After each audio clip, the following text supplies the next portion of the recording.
যতটুকুই শুনব, কম শুনি আর বেশি শুনি, যতটুকুই শুনব পরিপূর্ণ মনোযোগ দিয়ে শুনব।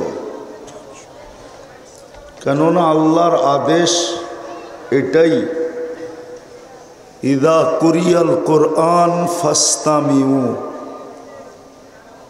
কোরআন বা কোরআনী কথা যখনই শুনো পরিপূর্ণ মনোযোগ দিয়ে শোনো। দ্বিতীয় আল্লাহর আরেকটা আদেশ আছে, ওয়া আনসিতু,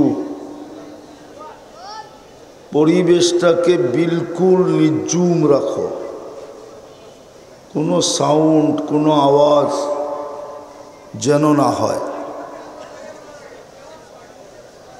তাইলেই আল্লাহর অঙ্গীকার, লাআল্লাকুম তুরহামুন, এটা আল্লাহর অকাঠ্য অঙ্গীকার, সন্দেহহীন অঙ্গীকার।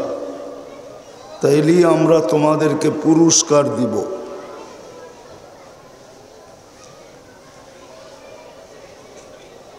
আজকে মুসলমান হিসাবে আল্লাহর পক্ষ থেকে নির্বাচিত হওয়া সত্ত্বেও আমরা কিন্তু মুসলমান নিজের পক্ষ থেকে না,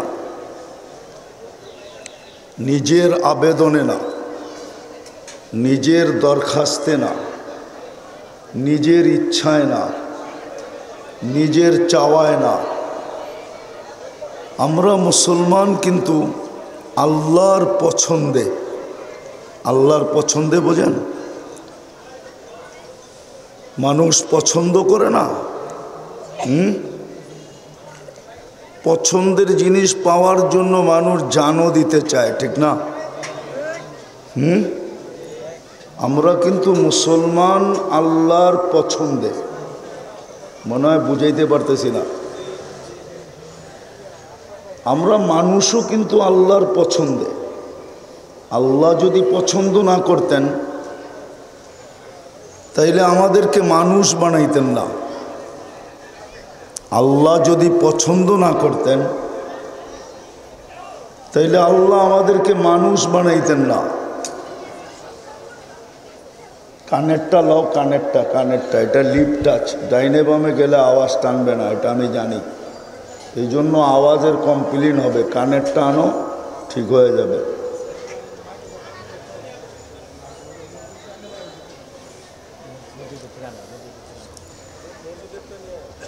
কেননা শয়তান তো আর বসা নাই।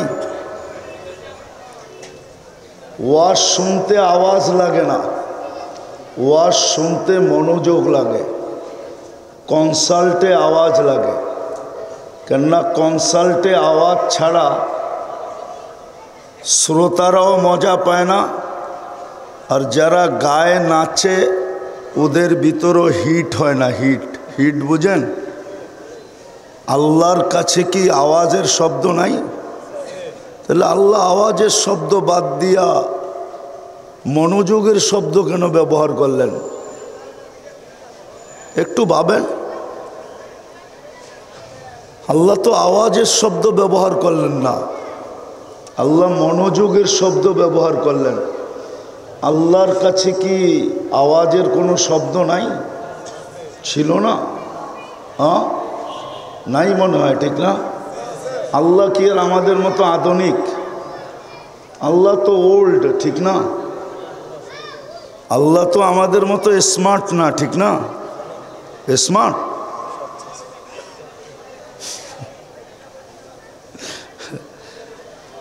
ওয়াজ শুনতে মনোযোগ লাগে, আওয়াজ লাগে না। এটাই তো বুঝাইতেছিলাম, কথা তো এটাই বুঝাইতে চাইতেছিলাম।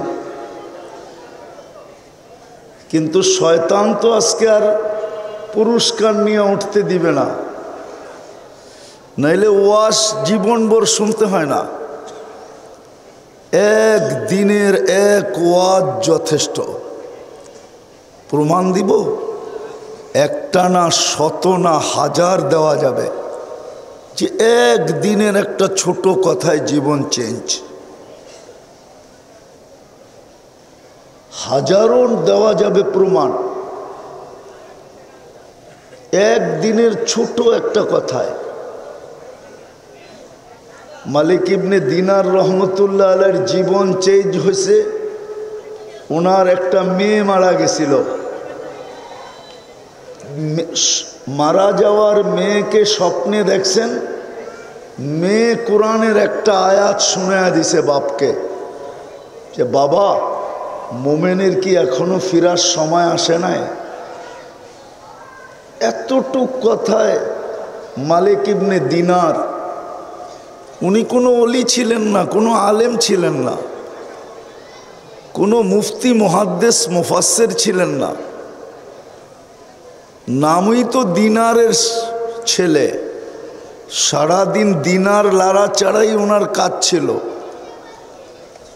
ইব্রাহিম ইবনে আদহাম রাজা ছিল, শুধু এতটুক কথায় জীবন চেঞ্জ। আমি যদি ছাদে খুঁজা, আমি যদি ছাদে উঠ না পাইলাম, তাইলে আপনি রাজ প্রাসাদে বসে আল্লাহ পাবেন কি করে? এতটুক কথায় জীবন চেঞ্জ। বনি ইসরাইলের সবচেয়ে বড় বদমাশ যে নিজেকে নিজে মানুষ বলতো না, যে নিজেকে নিজে মানুষ বলতো না, বলতো আমি কুকুরের চেয়েও অদম। এরকমই এক অভ্যাস তার ছিল। ছোট্ট একটা কথায় তার জীবন চেঞ্জ।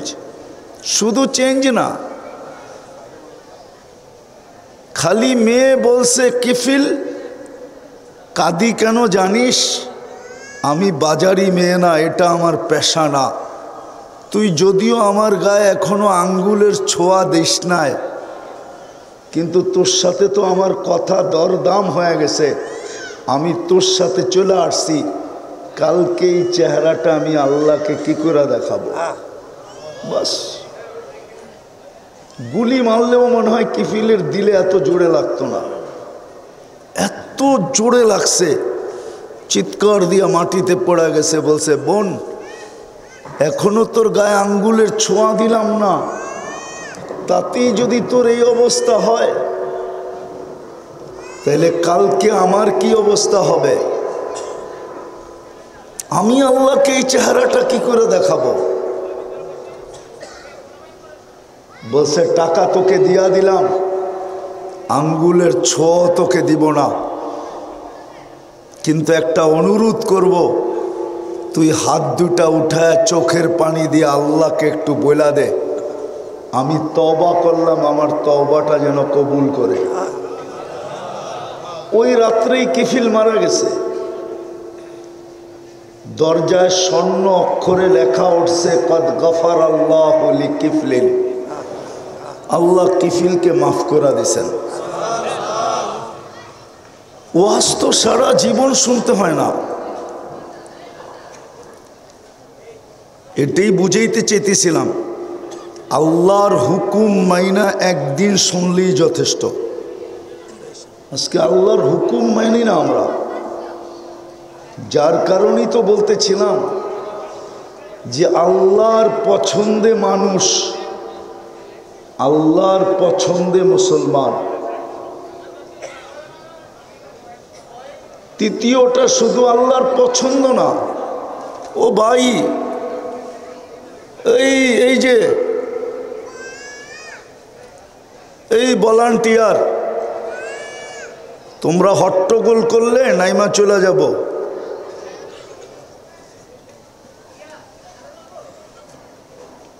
এদেরকে থামান,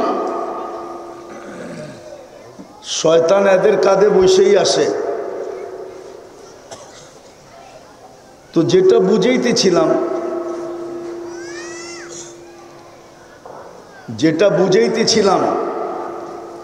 বোঝেন কাজে দিবে,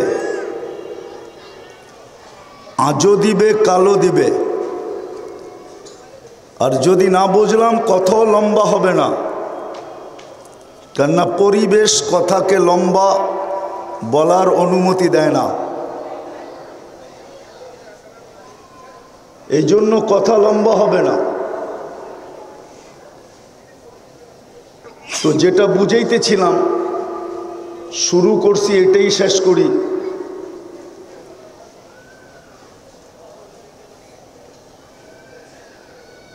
তো যেটা বুঝাইতেছিলাম যে আমরা আল্লাহর পছন্দে মানুষ,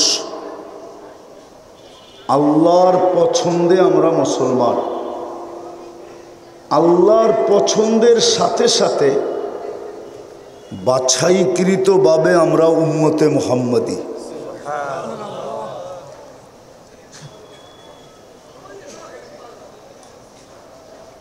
যত অঙ্গীকার না অতীত উম্মতের সাথে ছিল, যত অঙ্গীকার না অতীত ১৬ লক্ষ উম্মতের সাথে ছিল,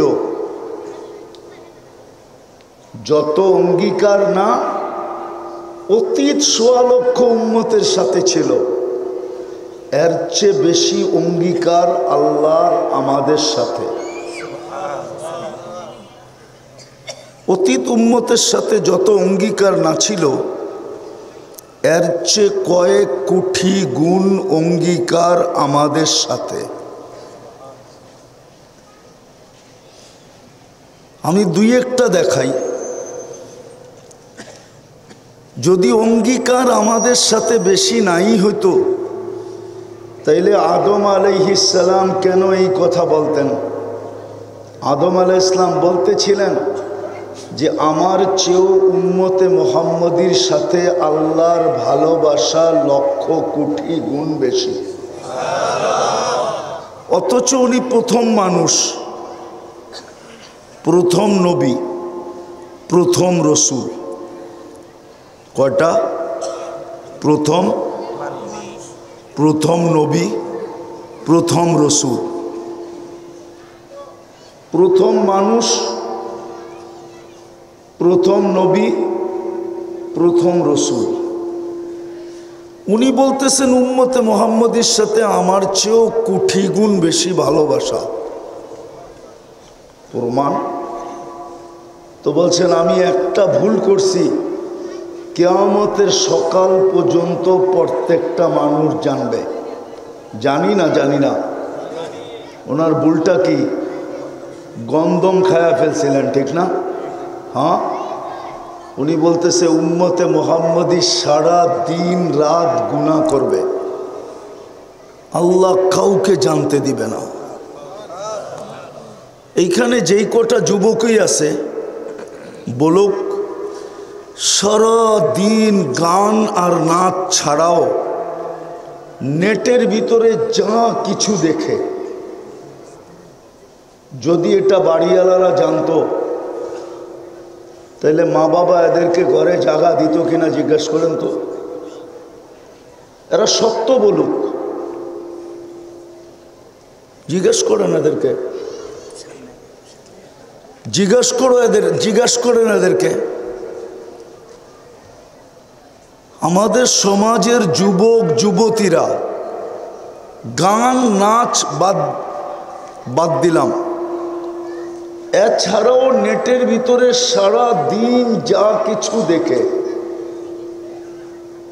যদি আল্লাহ এটাকে লুকায় না রাখতেন তাহলে বলেন ঘরের মা বাবা এদেরকে জায়গা দিত কিনা? এদেরকে জিজ্ঞেস করেন। কি বলো যুবক? দিত? কে লুকায় রাখে? হ্যাঁ, এটাই তো আদম আলাইহিস সালাম বলতেছেন। তাহলে আমার কথা সত্য, অতীত উম্মতের সাথে আল্লাহর যত অঙ্গীকার না ছিল, এর চেয়ে কোটি গুণ অঙ্গীকার আমাদের সাথে ছিল। শুধু ছিল না, থাকবেও। শুধু ছিল না, থাকবেও। কিন্তু প্রশ্নের আসল কথার জায়গায় চলে আসি। আপনাকে আমাকে পছন্দ করলেন কয়বার? হ্যাঁ, কত যুবকই তো আছে কতজনের কাছে পছন্দের পাত্র হওয়ার জন্য সারা দিন পিচ ঘোরে, ঠিক না? হ্যাঁ, কত গালিও তো খায়, ঠিক না? মনে হয় বোঝে নাই। কতবার জুতাও দেখে, ঠিক না? কিন্তু হাল ছাড়ে না। কি যদি জিজ্ঞেস করে তুই হাল ছাড়িস না কেন? তুই তারপরও পিছে পিছে ঘোরস কেন? কয় দেখি না কখনো মনটা গলে কিনা। অথচ আল্লাহ পছন্দ করলো কে? আল্লাহ চিনেন? আল্লাহও তো চিনি না। রাগ হয়ে যাবেন? কেউ এখানে চিল্লালা আছে? আছে কেউ এখানে 3 চিল্লালা? ওই যে একজন মনে হয় 3 চিল্লালাই আছে। নামান নামান। যাদের প্রথম বলি হইল লা ইলাহা ইল্লাল্লাহ, আল্লাহর থেকে সব কিছু হয়, ঠিক না? ওনাকে জিজ্ঞাসা করেন তো 99 নামের অর্থ দেখছে কিনা।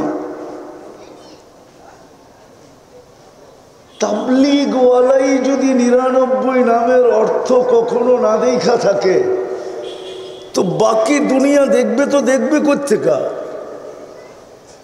আর 99 নামের অর্থ দেখা ব্যতীত তো আপনি বুঝবেন না আপনাকে যে পছন্দ করলো ওই আল্লাহ কে।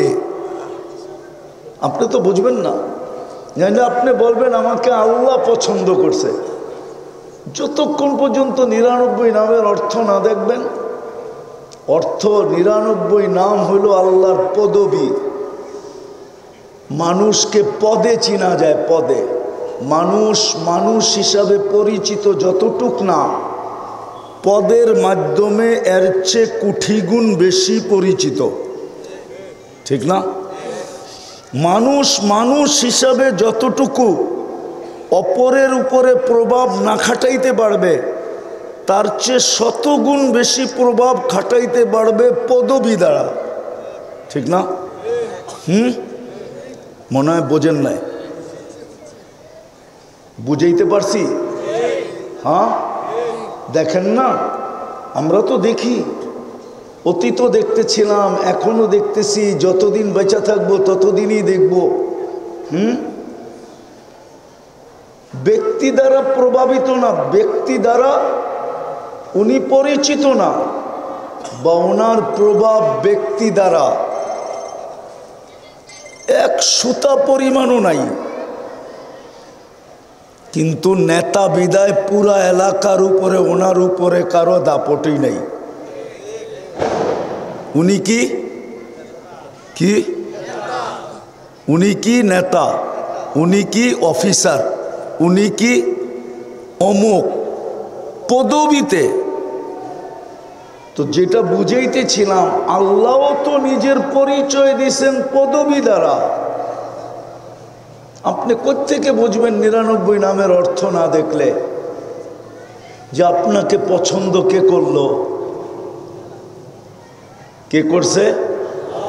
হ্যাঁ, শুধু আল্লাহ করে নাই, আল্লাহর সাথে সাথে রহমানও আপনাকে পছন্দ করছে, রহিমও আপনাকে পছন্দ করছে, মালিকও আপনাকে পছন্দ করছে, কুদ্দুসও আপনাকে পছন্দ করছে, সালামও আপনাকে পছন্দ করছে, মুমিনও আপনাকে পছন্দ করছে, মুহাইমিনও আপনাকে পছন্দ করছে, আজিজও আপনাকে পছন্দ করছে, জব্বারও আপনাকে পছন্দ করছে, মুতাকাব্বিরুল খালিকুল বারিউল মুসাব্বিরুল গফফারুল কাহ্হারুল ওয়াহাবুর রাজ্জাকুল ফাত্তাহুল আলিমুল কাবিদুল বাসিতুল খাফিদুর রাফিউল মুইজ্জুল মুদিল্লুস সামিউল বাসিরুল হাকামুল আদলুল লতীফুল খবীরুল হালিমুল আযীমুল গফুরুশ শাকুরুল আলিয়ুল কবীরুল হাফিজুল মুকিতুল হাসিবুল জলিলুল করিমুর রকিবুল মুজিবুল ওয়াসি আল হাকিমুল ওয়াদুদুল মজিদুল বাঈসুশ শাহীদুল হকুল ওয়াকিলুল কবিয়ুল মতিনুল ওয়ালিয়ুল হামিদুল মুসি আল মুবদি আল মুঈদ আল মুহয়ি আল মুমীত আল হাইয়্যু আল কাইয়্যুম আল ওয়াজিদ আল মাজিদ আল ওয়াহিদ আল আহাদ আল সামাদ আল কাদির আল মুক্তাদির আল মুকদ্দম আল মুআখ্খার আল আউয়াল ওয়াল আখির আল যাহির ওয়াল বাতিন আল ওয়ালি আল মুতাওয়ালি আল বাররু তাওয়াব আল মুনতাকিম আল আফু আর রউফ মালিক আল মুলক যাল জালালি ওয়াল ইকরাম আল মুকসিত ওয়াল জামি ওয়াল গানিয়্যু আল মুগনি আল মানি আদ দার আন নাফি আন নূর আল হাদি আল বদি ওয়াল বাকি আল ওয়ারিস ওয়াল রশিদ আস সাবুর জাল্লে জালালু 99 পদের মালিক আল্লাহ আপনাকে পছন্দ করছে। মানুষ হিসাবে পছন্দ করছে, মুসলমান হিসাবে পছন্দ করছে। উম্মতে মুহাম্মদী হিসাবে পছন্দ এবং বাছাই। শুধু পছন্দ করেন না, বাছাই করে পছন্দ করছেন। আপনার সাথে ওয়াদা ছিল, অতীতের সমগ্র উম্মতের সাথে যত ওয়াদা না ছিল এর চেয়ে কোটি গুণ বেশি ওয়াদা আপনার সাথে ছিল, আমার সাথে ছিল। এই জন্যই তো আপনার আমার ভাগ্য খুলছে, নাইলে এত বড় ভাগ্য হইতো না। আমি একটা দিয়ে দেখাই, আপনার ভাগ্য যদি এত বড় না হইতো, কপালটা যদি এত চওড়া না হইতো, এত বিশাল না হইতো, যেমন আকাশ মাইপা কেউ বলতে পারবে না লম্বা পাশ কতটুকু, রব্বে কাবার কসম এই উম্মতের কপাল মাইপাও কেউ বলতে পারবে না এটা কত বড় চওড়া। প্রমাণ দিতেছি, যদি কপাল এত বড় না হতো তাহলে নবী দানিয়াল আলাইহিস সালাম, রসুল না নবী, 2500 বৎসর শুধু অপেক্ষা করছেন আপনার আর আমার হাতের মাধ্যমে, ছোঁয়ার মাধ্যমে কাফন আর দাফনের জন্য। শুধু কাফন পড়াবো আমরা আর আমাদের হাত দিয়া দাফন করে দিব। 2500 বৎসর। কিতাব উঠান দেখেন আপনার কপাল কত বড়।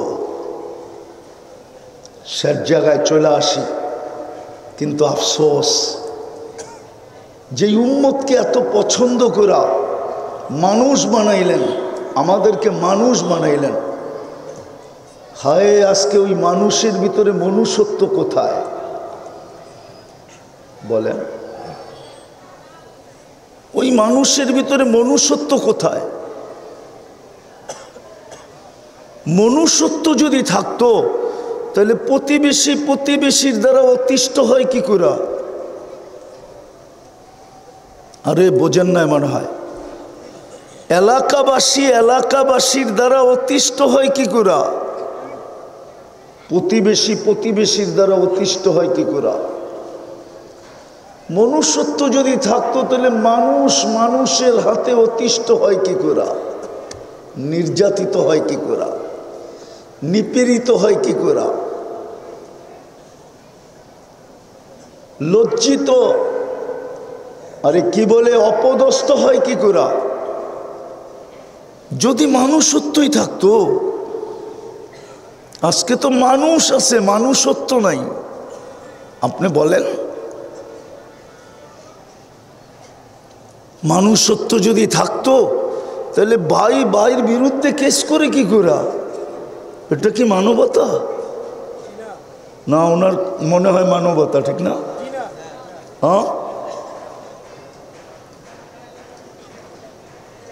আপনাকে পছন্দ করে মানুষ বানাইলেন, আপনার ভিতরে মানবতা কোথায়? আপনাকে পছন্দ করে মুসলমান বানাইলেন, আপনার ভিতরে ইসলামের ছাপ কোথায় বলেন? ইসলামের ছাপ যদি থাকতো, তাহলে মুসলমান যুবক নেটের থেকে চয়েস করে চুল কাটে কি করে? সমস্ত যুবকদের চুলের ডিজাইন তো নেটের থেকে নেওয়া। 50 টাকার চুল 200, 400, 500, ঈদের রাত্রে 1000 টাকা দিয়ে কাটা। আমাদের ভিতর বলেন বাহির বলেন, মা বোনরা বলেন আর আমাদের পুরুষ বলেন, সবার সাজগোজেই তো ইসলামের বিরুদ্ধে সাজগোজ, নেটের থেকে সাজগোজ নেওয়া। অথচ পছন্দ করলেন মুসলমান হিসাবে, ইসলাম কোথায়? পছন্দ করলেন সৃষ্টির সেরা মানুষ হিসাবে, মানবতা কোথায়?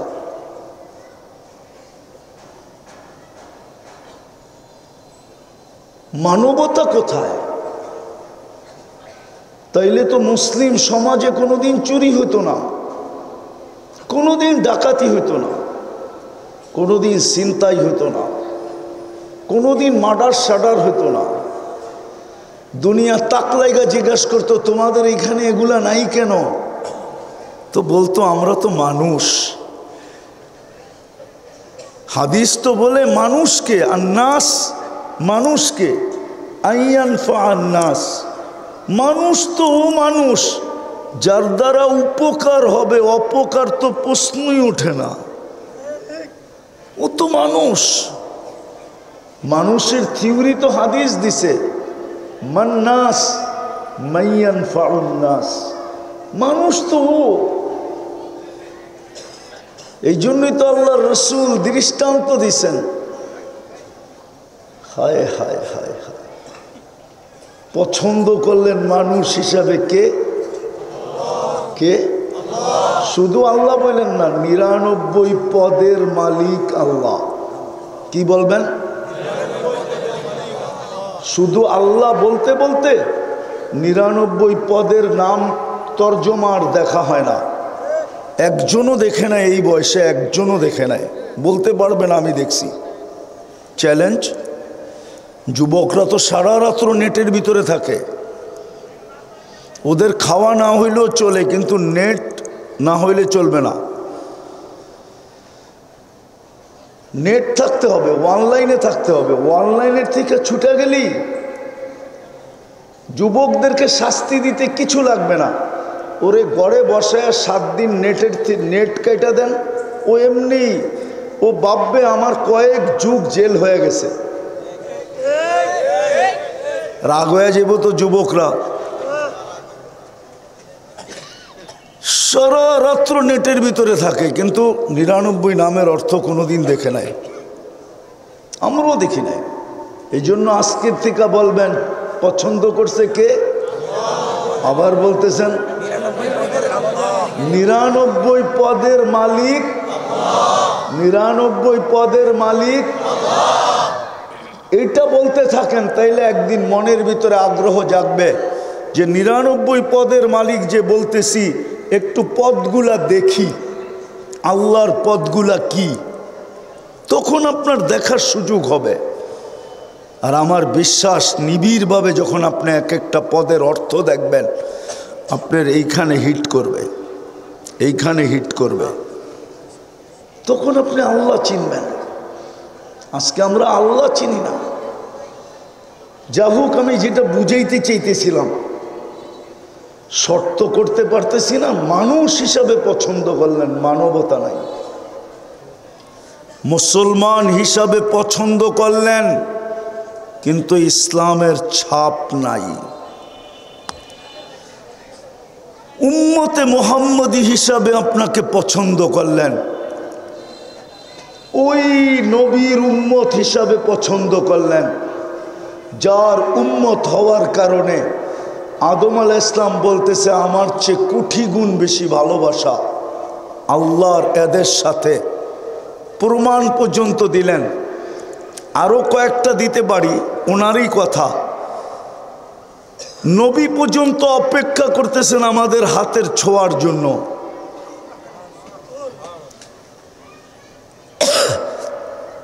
এত বড় মর্যাদা দিলেন, এত বড় মর্যাদা। ওই রসুলের আদর্শ কই?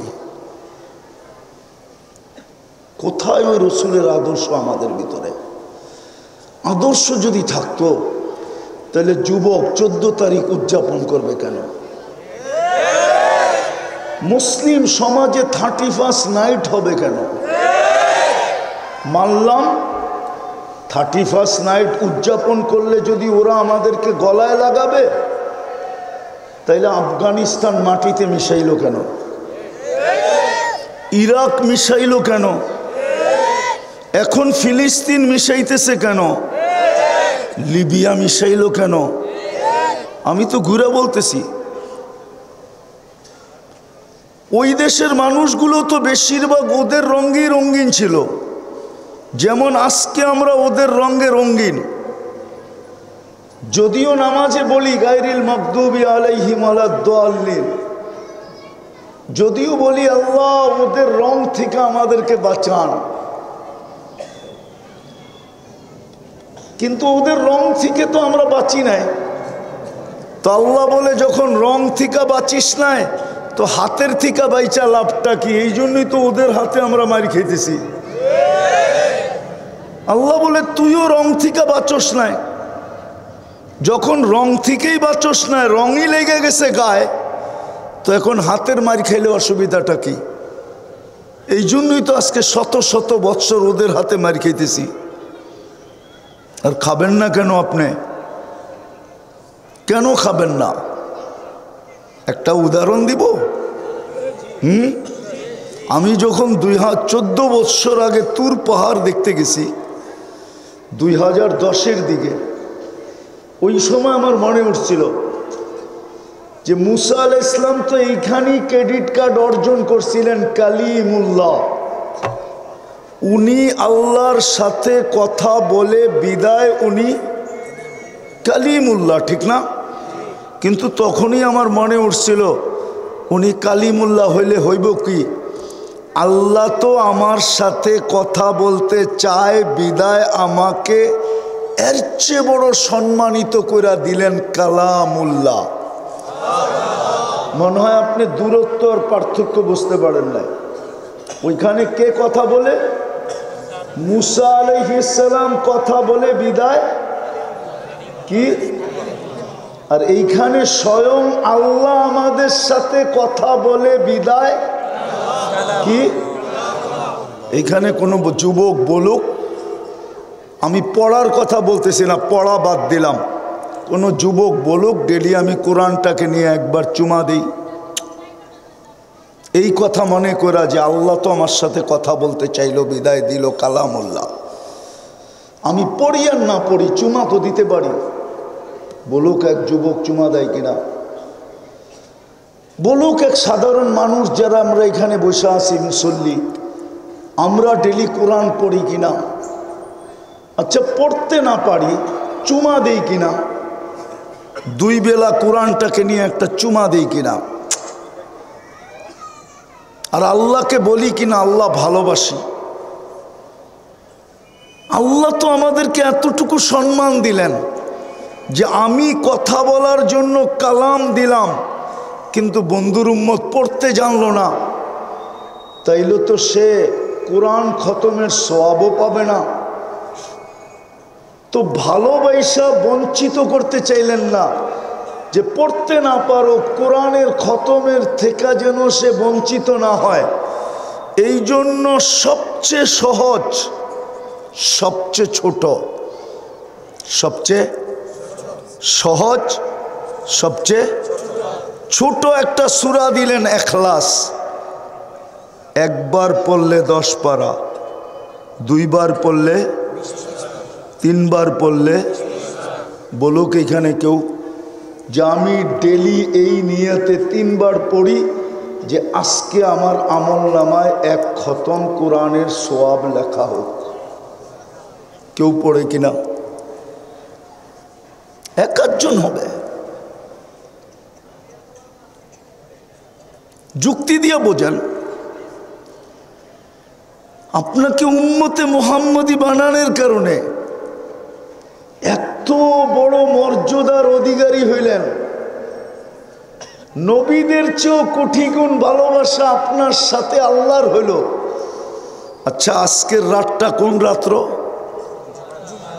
হ্যাঁ, জুমা শুরু হয়ে গেছে, ঠিক না? হ্যাঁ, গত জুমাও তো গেছে, ঠিক না?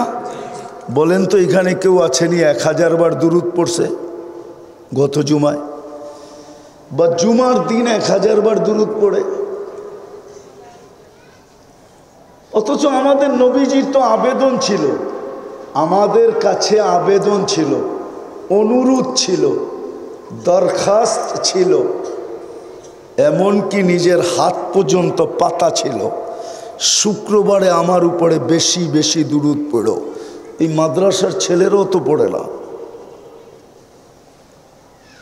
24 ঘন্টায় যদি 1000 দুরূদ হয় তাইলে পার ঘন্টায় কয়বার হয় বলেন? কিন্তু পড়ি তো না। কোরআন দিল, ছুঁয়া দেখি না, চুমা দিয়া দেখি না। এত বড় সম্মানিত করলো, আদর্শবাদী দিলাম, একটা দিন 1000 দুরূদ পড়ি না, 200 মনে হয় পড়ে না কেউ, 100 মনে হয় পড়ে না।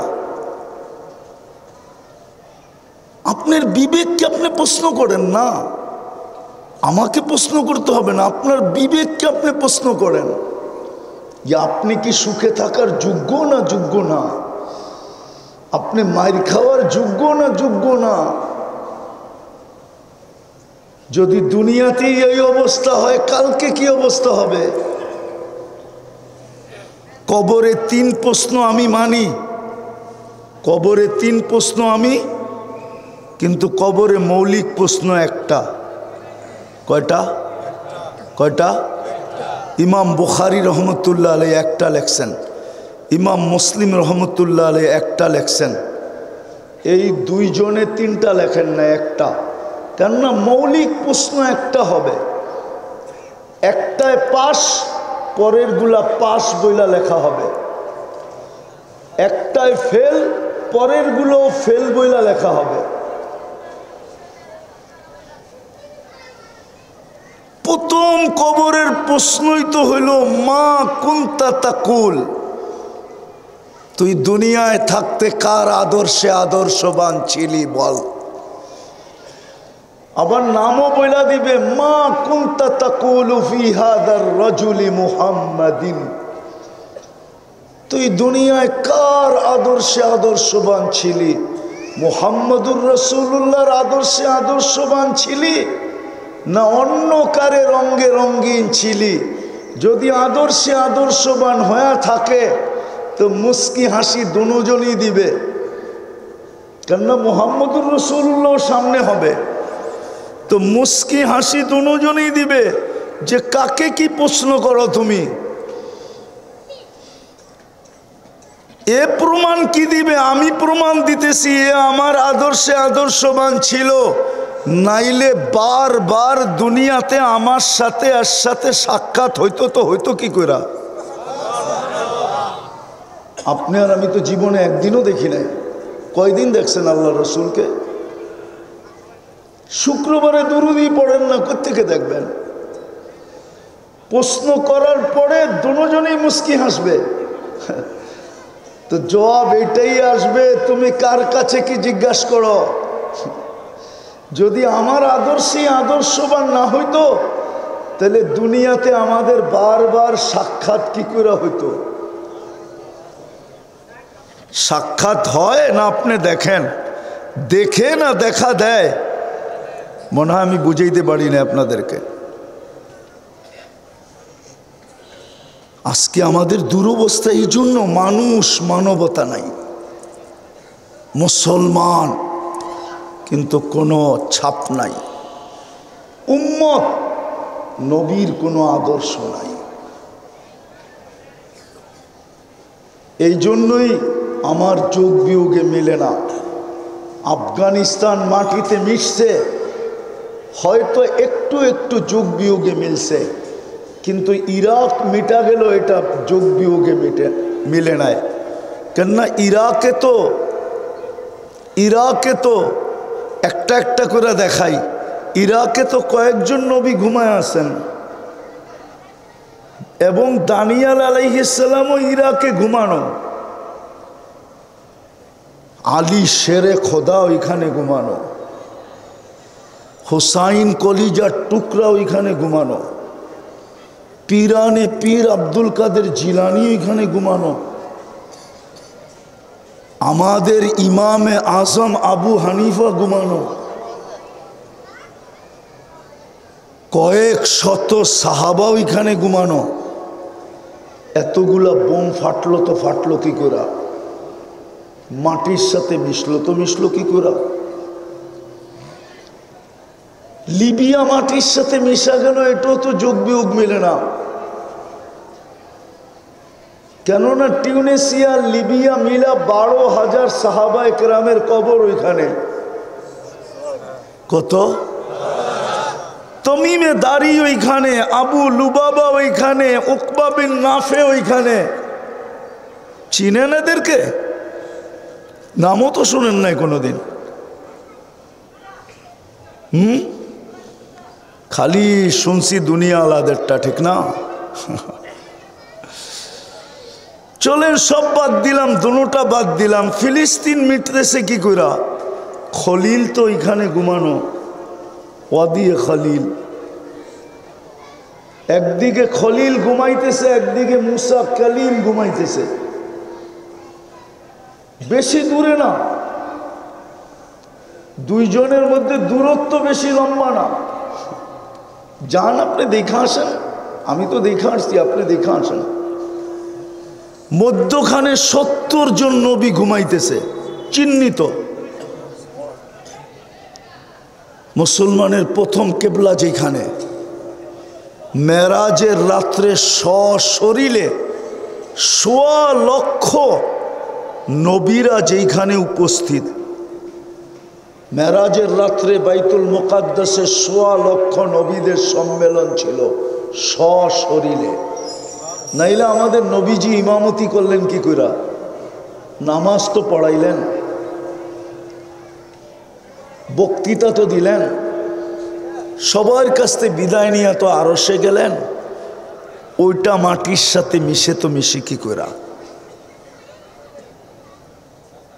কিন্তু আল্লাহকেও যদি জিজ্ঞাসা করি তো আল্লাহ তো এটাই বলে, পছন্দ করে তো মানুষ বানাইছিলাম, তোদের ভিতরে মানবতা কোথায় বল?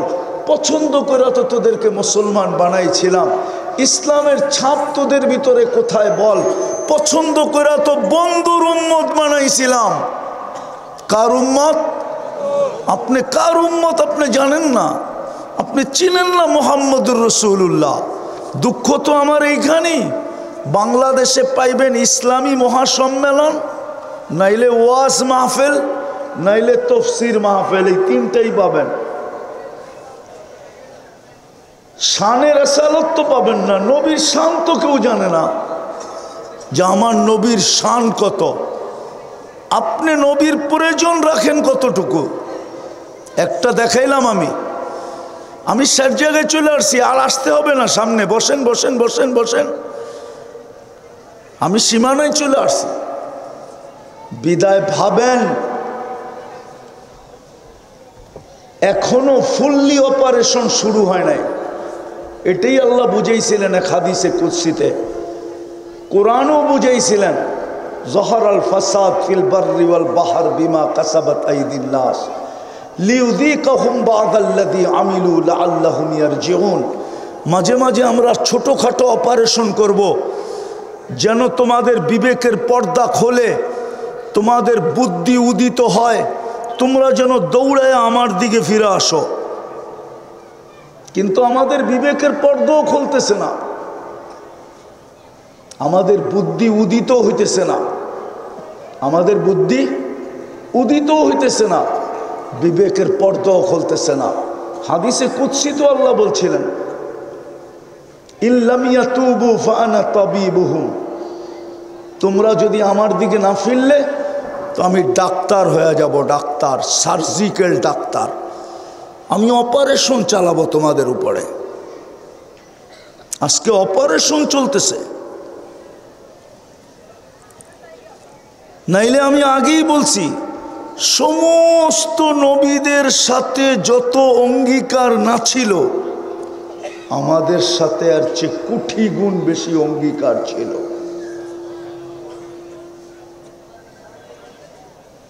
কোটি গুণ অঙ্গীকার আমাদের সাথে ছিল, ওয়াদা ছিল, অঙ্গীকার ছিল।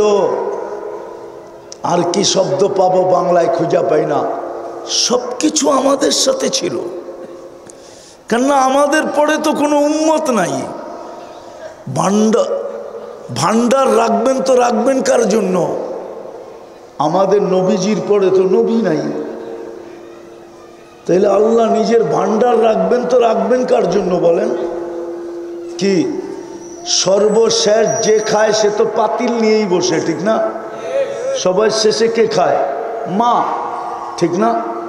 তো মা কিনিয়া বসে, তো জামাই যদি শাশুড়ি জিজ্ঞাসা করে, আম্মা আপনি তো দেখি পাতিল লয়ে বইছেন, তো শাশুড়ি হাসতে হাসতে বলে, বাবা তোমার ঘরে খাওয়ায়া এখন আর যা বাচ্চে আমি একটু কাঁচায়া কুচায়া খাই আর কি। আল্লাহ তো পুরা সব কিছু আমাদেরকে উঠায়া দিলেন, কিন্তু তাকাইলে তো দেখা যায় আমাদের সবচেয়ে বেশি দুরবস্থা।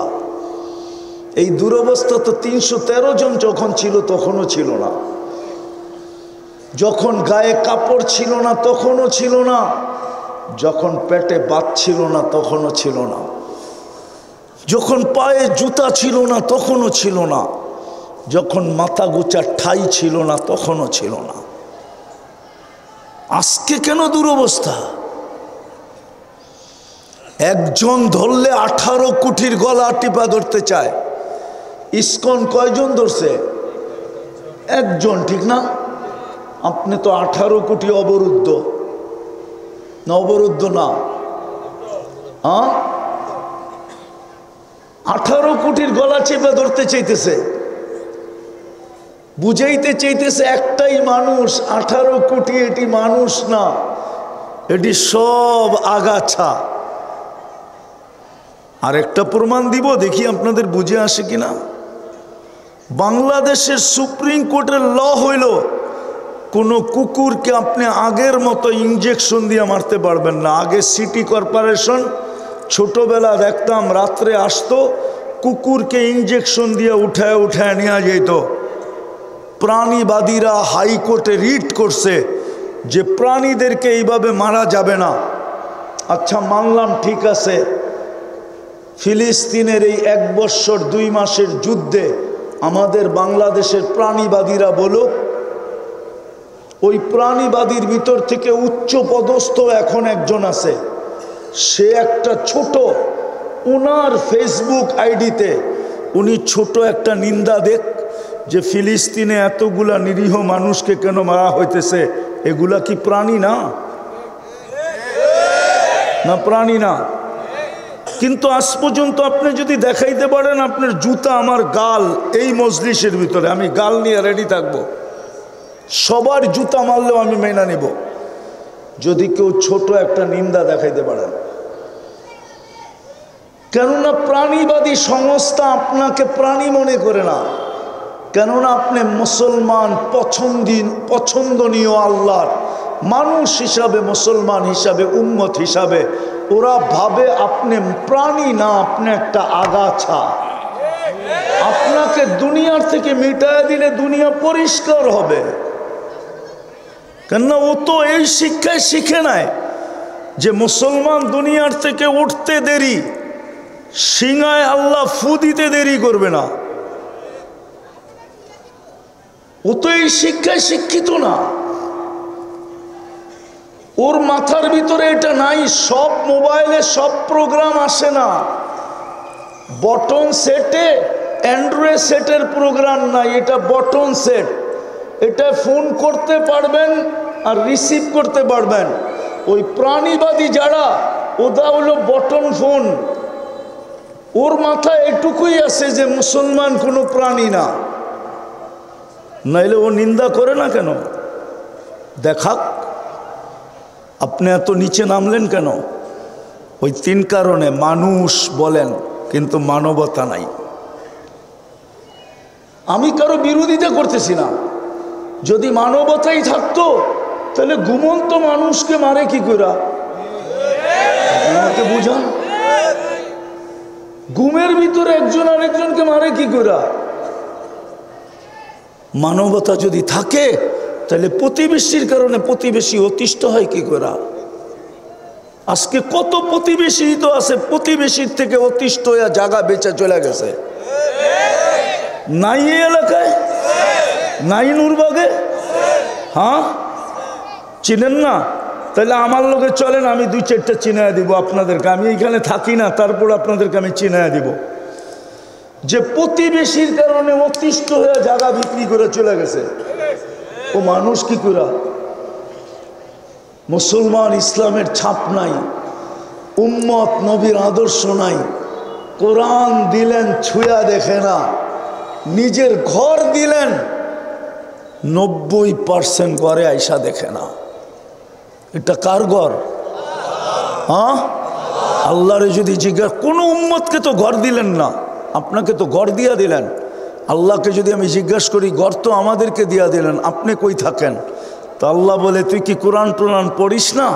আনা মা আকুম আইনা মা কুন্তুম, আমি তো তোদের সাথেই থাকি, তোরা যেইখানে যাস আমি তোদের সাথে সাথে থাকি। ঘর তো তোদেরকেই দিয়া দিলাম, ওই ঘর খালি পড়ে থাকে, ওই ঘর খালি পড়ে থাকে। খালি না, খালি পড়ে থাকে না, ঘর সারাদিন খালি পড়ে থাকে, মারামারি করে তালিম লইয়া। মনে হয় বোঝেন নাই? মারামারি করে কি লইয়া? মারামারি করে কি লইয়া? বয়ান লইয়া। অথচ সারাদিন ঘর খালি পড়ে থাকে। লানত আমাদের জিন্দেগির উপরে। এখনো যে বেঁচে আছি, শুধু মুহাম্মদুর রাসূলুল্লাহর কারণে বেঁচে আছি। জিজ্ঞাসা করে ফেলছিলেন, অতীতে তাকায়া দেখতেছি সব উম্মতকে সমূলে ধ্বংস করে দিছেন, আমার উম্মতকেও ধ্বংস করবেন?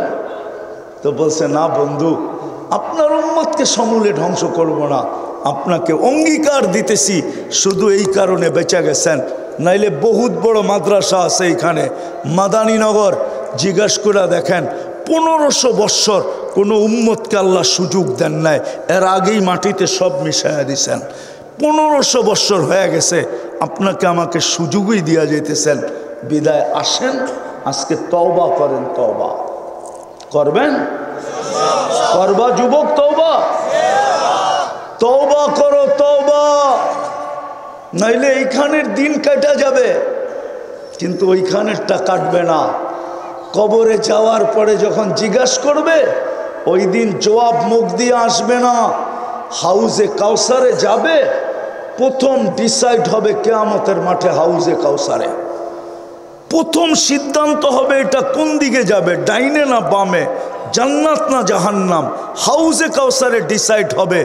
যার মুখে হাউজে কাউসার লাগবে, এটা অবধারিত, এটা জান্নাতে যাবে, যেই কোনো ভাবে হোক যাবে।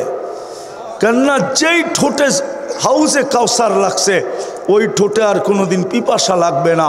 যেই ঠোঁটে হাউজে কাউসার লাগছে, ওই ঠোঁট দোজক ধারণ করার ক্ষমতা রাখে না। আপনি হাউজে কাউসার চিনেন না, হাউজে কাউসার জিনিসটা কি? এই জন্যই তো একদলকে আল্লাহ রসুল হাউজে কাউসারে বলবে, সুফকান সুফকান লিমান গাইয়ারা বাদি, যাও দূরে সরো, তোমাদের জন্য হাউজে কাউসার না। তোমাদের ঠোঁটে হাউজে কাউসার লাগা মানি তোমরা জান্নাতি, তোমরা হাউজে কাউসারের উপযুক্ত না, সরো এখান থেকে। তোমরা আমার চোখের পানির ইজ্জত রাখো নাই। সময় তো নাই, আমরা নবীর চোখের পানির ইজ্জত রাখি নাই। 23 বৎসর কাঁদছেন, দুনিয়ার থেকে যাওয়ার সময় কাঁদতে কাঁদতে গেছেন। আরো সে যে আমাদেরকে বলেন নাই, এখনো কবরে কাঁদতেছেন। আবুল সামরকান্দি লেখছেন রহমতুল্লাহি আলাই, নবীজি কবর থেকে উঠবে, ওয়াহুয়া ইয়াবকি ওয়া ইয়াকুল, কাঁদতে কাঁদতে উঠবে আর বলতে বলতে উঠবে, জিবরিল আমার উম্মত কই, ময়দান তো খালি। কিয়ামতের মাঠে চিৎকার দিবেন, 1.25 লক্ষ নবী রসুল শুধু নফসি নফসি বলবে। না মা না বাবা, না ভাই না বোন, না স্ত্রী না সন্তান, শুধু নফসি নফসি বলবে। আর আমাদের নবীজি উম্মতি উম্মতি বলবে। আমরা ওনার ইজ্জত রাখি নাই। বিদায় আসেন, এখনো সুযোগ আছে। একটা হাতিয়ার আমাদের হাতে এখনো আছে, সেটা হলো যদি আল্লাহর কাছে সরি বলার মতো বলতে পারি, তওবা করার মতো করতে পারি, নাইলে কিচ্ছু নাই আমাদের কাছে এখন। এই দাড়ি, এই টুপি, এই জুব্বা আর এই সুব্বা, এই পাগড়ি আর এই সাগরি, দুনিয়ার বহুত কওম আছে আল্লাহ মানে না পাগড়ি পরে, দুনিয়ার বহুত কওম আছে আল্লাহ মানে না দাড়ি রাখে, দুনিয়ার বহুত কওম আছে আল্লাহ মানে না কিন্তু জুব্বা পরে। আমার সাথে চলেন, আমি দেখায় দিব আপনাদেরকে। আমাদের হাতে একটাই হাতিয়ার আছে, তওবা। কি কি করবেন তওবা? কে কে করবেন দেখি? পাক্কা? তাইলে বলে দেন আল্লাহ অতীত থেকে তওবা করলাম। নামান আর ডেলি 2 বার তওবা করেন ঘুমানোর সময়, এই কথা মনে করা যে হয়তো আর ঘুমের থেকে উঠবো না। যদি উঠলেন সকালে, তো সকালে তওবা করেন এটা ভাইবা যে হয়তো সূর্য আর ডুবতে দেখব না। ডেলি 2 বেলা তওবা করেন। পারবেন? পারবেন মনের থেকে? হ্যাঁ। আর নারাজ না করি আল্লাহকে। যুবক তোমাদের পায়ে হাত রাখি, আর নারাজ করো না, আর নারাজ করো না। তোমরা আমার চেয়ে দুনিয়া দেখো নাই বেশি, দুনিয়ার রং আমার চেয়ে বেশি তোমরা দেখো নাই, তামসা আমার চেয়ে বেশি দেখো নাই, সিঙ্গার ফিঙ্গার আমার চেয়ে বেশি দেখো নাই। তোমাদের পায়ে হাত দিয়া বলি আল্লাহকে নারাজ করো না, তওবাকে অভ্যাস বানাও। আর দ্বিতীয়, আল্লাহর ঘর বেড়া দেন। আজকে আল্লাহর ঘর, আল্লাহকে জিজ্ঞাসা করে মুসল্লি কই, জমিন জিজ্ঞাসা করে, জমি পুছতি হ্যায় নামাজি কাহা হ্যায়। জমিন জিজ্ঞাসা করে আল্লাহ নামাজি কই, মসজিদ জিজ্ঞাসা করে আল্লাহ মুসল্লি কই। বিশ্বাস হয় না? হ্যাঁ বললে তো আবার বলবে জয়ীফ। মসজিদ জিজ্ঞাসা করে আল্লাহকে আল্লাহ মুসল্লি কই। গর্ত দিলেন মুসল্লি তো নাই, আমার খোরাক তো নাই, কোথায় এরা? পড়তে পারবেন মসজিদ আজকের থেকে? কে কে পারবেন দেখি? যে মসজিদ ভরা দিব আজকের থেকে নামান। আর যুবকদের পায়ে হাত দিয়া বলি 31 নাইট উদযাপন করো না। আল্লাহর গজব আর টাইনা আইনো না। আছে বাংলাদেশে প্রমাণ আছে, 2013 কি 14 হবে, 31 নাইটের পরের দিন 7.8 ভূমিকম্প আসছিল, কিন্তু কোনো বিপর্যয় হয় নাই, শুধু সিগন্যাল দিয়ে চলে গেছে। গত ডিসেম্বরে তুর্কিতে আসছে, 1.5 লক্ষ লোক মারা গেছে, এক শহর মাটির সাথে মিশা গেছে। তোমাদের পায়ে হাত দিয়া বলি 31 নাইট উদযাপন করো না, আল্লাহকে আর নারাজ করো না। আল্লাহ শুনায়া দিছে উম্মতে মুহাম্মাদিকে কিভাবে সাইজ করবে, কোন ওয়াশিং মেশিন দিয়া পুত পবিত্র করবে। এটা হাদিসে আছে যে তোমরা যদি বেশি বাড়াবাড়ি করো তাইলে তোমাদেরকে 2টা ওয়াশিং মেশিন দিয়া পরিষ্কার করব। কেননা বন্ধুকে লজ্জিত করব না, তোমাদেরকে ওয়াশ করে ছেড়া দেব। 2টা মেশিনের কথা হাদিসে আছে, আল কতলু ওয়াল জালাজিলু। বিদায় যুবকদেরকে বলতেছি 31 নাইট করবা না করবা না? কে কে অঙ্গীকার করতে পারো? যুবক বুকে হাত দিয়া যে 31 নাইট করব না, পাক্কা? যদি প্রস্তুতি নিয়েও থাকো তো প্রস্তুতি ছেড়ে দাও, পাক্কা? আল্লাহ আমাদেরকে আমল করার তৌফিক দান করেন।